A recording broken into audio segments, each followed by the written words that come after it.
Hey everybody, Dan Holston here, helping your business take flight. And this week we're going to be talking about client or customer retention. Have you ever been in a state where you bring on a couple of clients and you lose a client or two or three, and you go and get some more and then you maybe lose another one or two, and it kind of feels like you're two steps forward, one step back? If that's ever happened to you or it's happening to you now, you're going to want to watch this video because I'm going to share with you some ideas to stop that from happening and make sure that you can keep more of the clients that you're getting. So stick around.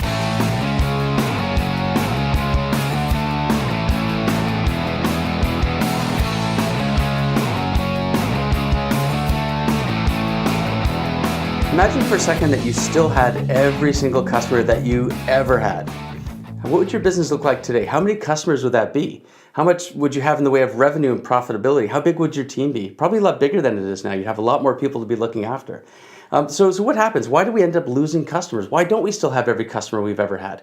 Well, there's various reasons, some within our control, some not. The ones that aren't within our control are they go to business, if you're business to business, they move away, they might pass away, or they might deal with a family member or closer associate instead of you. So some of those things are not really within our control. But there's things that are within our control. And that is, well, think about why do you stop buying from somewhere? What are the reasons that you stop going to a service provider or a store or whatever? Likely is that you feel like you weren't cared for or you weren't respected. And it's not like they come out and they're really rude to you, although that can happen. It's probably some little thing, like maybe they were late on a delivery and wasted some of your time, or a service person or was rude, or maybe they're out of stock on something. Whatever it is, it's often just little things, but repeated. Like over time, there's lots of these little things, and you start to get that feeling like, hey, do you know what? These guys really don't care. Well, guess what? Unfortunately, your customers leave for the same reasons. There's things that you guys are doing that are leaving them feeling a little bit less than cared for. Okay, so that's just the truth of it. So now we've got that out in the open. We need to make sure that if you want to change that, if you want to scale your business, if you want to be able to grow quickly, you can't continue to lose customers, right? So are you measuring your client attrition? Do you know how many customers you have this year versus last year? Do you know how many customers you have now versus overall of time? Like imagine if you had 500 customers since you started your business, and you're in the last year, maybe 125 have bought from you. That's only 25% of your entire clients that you've ever had. So that means 75% have left for some reason, and a vast majority will be because they felt like you didn't care. So how do we go about systemizing care and customer delight into our business? Well, it starts with you. It starts at the top. So I'm going to be blunt. If you don't care about your clients, get out of your business. You're not doing yourself, your clients, or your team any favors. You shouldn't be doing it. If you don't care about your customers, just don't, right? It starts with you. It's the attitude and the vibe that you have about customer service and showing your clients that you care. That's going to filter down through every level of your organization. So it starts with you at the top. You have got to care about your clients. You've got to care about them a lot. You've got to carry that torch of customer service and customer delight because everyone else is going to follow your lead.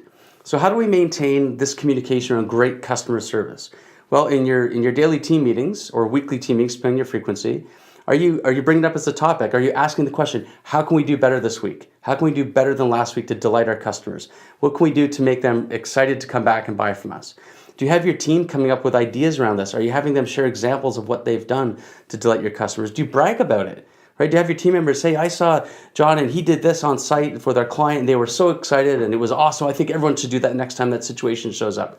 Have you got your team getting excited? Are you recognizing your team for customer delight? When a customer calls in with a complaint, are you listening to what they're saying? Are you taking action on it? Are you following up on it so that they know that you care? You know, customers that complain are some of the best customers. The customers that don't complain, that just leave, well, you're not going to learn from that because you don't know why they left. But the customers that complain, they're saying, hey, I care about your business enough to come to you, and here's something I'm not happy with. Can you please do something about it? So those are great customers. They're going to help you learn how to innovate client care, customer care, client delight into your business. So please listen. They're not just being cranky, mostly. They're calling me or they're complaining because they care enough that they want to come back. They want to see the situation changed. So it starts at the top. We've got to make sure that we're listening to our team, what they're seeing out in the field. We're listening to our customers that complain. And we're clear on what frustrates our customers about the industry that we're in, right? So I had a friend of mine was telling me recently they had some renovations done in their home. They had some flooring installed. And they've had some flooring installed several times in their basement, in their kitchen, and bedrooms is what they're doing now. And the guys that came in, they made a mistake. They broke something. They broke one of their portions of their closet. And they tried to fix it and kind of hide it. And what it ended up doing was it made their little closet kind of, an insert kind of fall apart. And they found this the next day. Their clothes were on the floor. And they're like, what happened? And they looked and they found one of these little trim pieces. And they could see that it was broken. It had been stitched back together, screwed back together by the service provider. And they didn't care. They didn't even say, hey, I'm sorry we broke this thing, which wouldn't have been a big deal. They could deal with it. They just snuck around and tried to, act like it didn't happen. So there's a flip side to this. So that's bad service. They'll probably never get business from my friend again.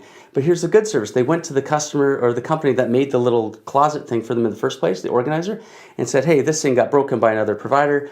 Can you make one up for us? And he said, no problem. And guess what? They just gave it to him. He said, look, these things happen. Sorry that it happened to you. Tell you what, just hang on to this. It's our treat. So is my customer or my friend feeling cared for by these guys? Absolutely. How much does a little piece of trim cost? $5?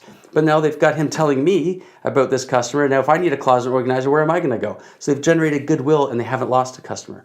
So it's not hard to do. It's not hard to show that you care. It's the little things, right? It's never, well, it's not, sometimes it's a big thing that you do wrong, but usually it's the little things. So we need to systemize that we do the little things. We go above and beyond just a little bit every time.